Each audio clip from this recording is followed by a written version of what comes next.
बेटा आपका फोन बंद होता है तो हमारी जानें निकल जाती है। अब यहाँ पे सारे बच्चे बहुत स्ट्रांग है, एक दूसरे की हेल्प कर रहे हैं, सब प्यार से रह रहे हैं। होप तो हमें भी है कि इंडियन गवर्नमेंट हमें जल्दी निकालेगी यहाँ से। आ जाएंगे हम जल्दी, आज नहीं तो कल, कल नहीं तो नेक्स्ट डे। प्लीज बस गवर्नमेंट से भी ये रिक्वेस्ट है, आपसे ये रिक्वेस्ट है कि गवर्नमेंट तक पहुंचाओ कि हमारे बच्चे जल्दी हमारे पास आए।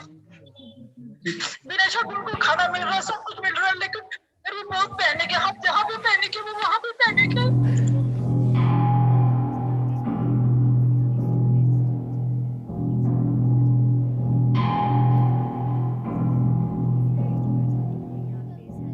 बैंकों में बहुत लंबी लंबी लाइन थी और सुपरमार्केट्स में लाइन थी। ऐसी कोई भी सुपरमार्केट नहीं थी जहाँ पे आप आसानी से इजीली जा सकते हो।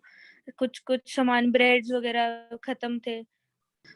वो जो एक ये लंबी बिल्डिंग दिख रही होगी आपको, बहुत लंबी बिल्डिंग, ये हमारी यूनिवर्सिटी की बिल्डिंग है।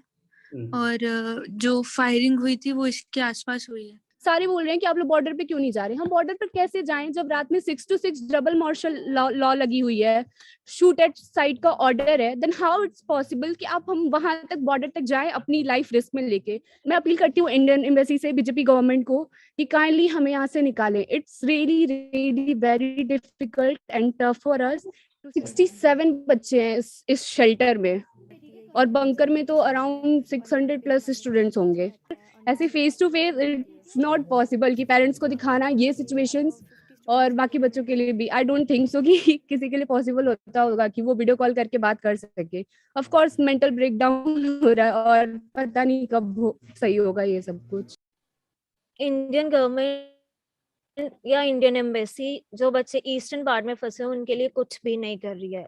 यहाँ तक कि कोई एडवाइजरी भी हमारे लिए नहीं आती, और अगर एडवाइजरी कोई आती भी होगी उस पर एक्ट करने से पहले हमें आई गेस 10 to 20 टाइम सोचना पड़ेगा, क्योंकि बहुत बच्चे इंडियन एम्बेसी की एडवाइजरी को देख के खुद स्टेप लेते हैं, खुद खारकिव से बाहर निकल रहे हैं कि हम किसी बॉर्डर पे पहुंचे और वहां से इवैक्यूएशन हो हमारा। हमें कुछ नहीं पता कि कब खत्म हो जाए, क्योंकि बाहर भी सामान जो है महंगा हो रहा है और उसकी क्वांटिटी भी बहुत कम हो गई है। तो फिर मुझे नहीं लगता कि ज़्यादा से ज़्यादा हफ्ता भी और चल सकता है यहाँ पे खाना। मैं दिसंबर 2020 में आई थी यहाँ पे, और मैं तब से इंडिया नहीं गई हूँ, इवन वेकेशंस में भी नहीं गई थी। तो ये मेरा फर्स्ट टाइम था, मैं इंडिया जाने वाली थी। मेरी फ्लाइट 25 को थी। 23 को मैंने अपने फ्रेंड को बस स्टॉप पे सी ऑफ किया। 24 को मुझे सुबह कॉल आ रहा था 5 बजे की बाहर फायरिंग हो रही है। मैंने जैसे ही बाहर देखा, सिचुएशन बहुत खराब थी, बाहर बॉम्बार्डिंग की साउंड्स आ रही थी। मैं अकेली थी अपने फ्लैट पे। मैंने सबसे सेफ जगह समझी कि मुझे हॉस्टल आना चाहिए। जैसे ये सब चीजें की अनाउंसमेंट होती है कि बंकर में शिफ्ट हो जाओ, सबके सब बंकर में शिफ्ट हो गए आके। उसके बाद तब से हम बंकर में रह रहे हैं। आज डे 5 है और it's very difficult to live है। जी ये सारे बच्चे जो हैं टीचर का है, कोई सेकंड कोर्स का है, कोई थर्ड कोर्स का है, कोई फोर्थ कोर्स का है।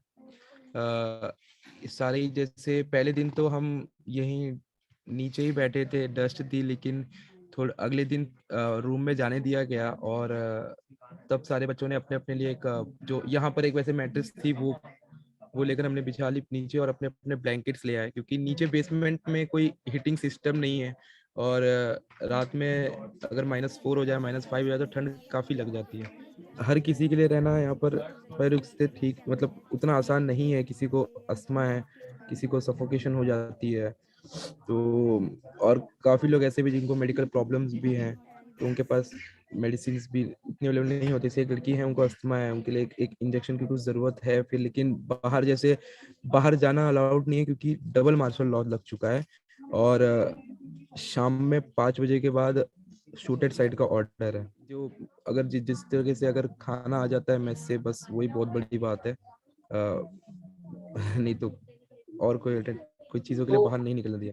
जी घर वालों से तो बात हो रही है, घर वाले परेशान हैं। एम्बेसी में कॉल अगर लगाया जाए तो एम्बेसी कॉल कट कर देती है, या तो लाइन बिजी आता है या तो कहीं और फॉरवर्ड हो जाता है।